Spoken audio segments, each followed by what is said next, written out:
Clement Towns and Tim Doyle hanging with you late night. Let's switch the conversation to the NBA draft. Tim, for this Pump the Brakes segment.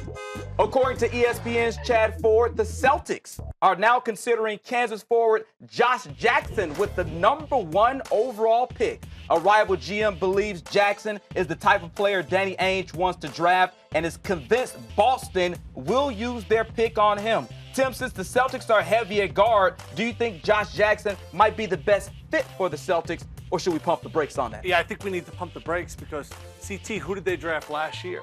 Jaylen Brown. What position does Josh Jackson play? That would be a forward, just like Jaylen.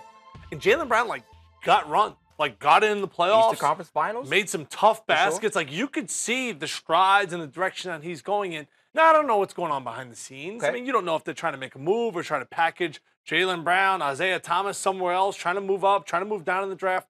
So all I could do is just speculate for this conversation. And what I have learned about Josh Jackson is the talent is there. The biggest question is off the floor. Got some baggage? Made some poor decisions.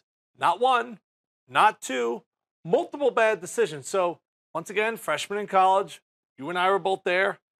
Sure, at the campus at Temple, they could tell some stories about you freshman year, running around with your shirt off and all, but he can't because he's a big celebrity at Kansas, and all of a sudden everyone knows his name. He can't be kicking in doors and breaking taillights. So I do think this is just a rumor.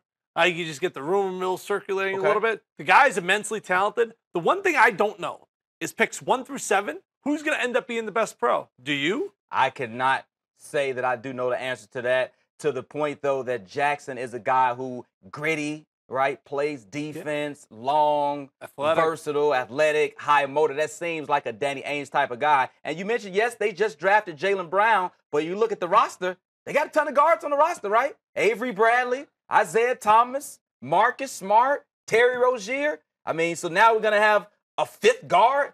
Somebody's going to get it wrong in this draft. Okay. Because Dennis Smith Jr., scouts tell me, maybe the most talented guy of all these guys. Once again, what Dennis Smith Jr. you're going to get on certain nights. So, sure.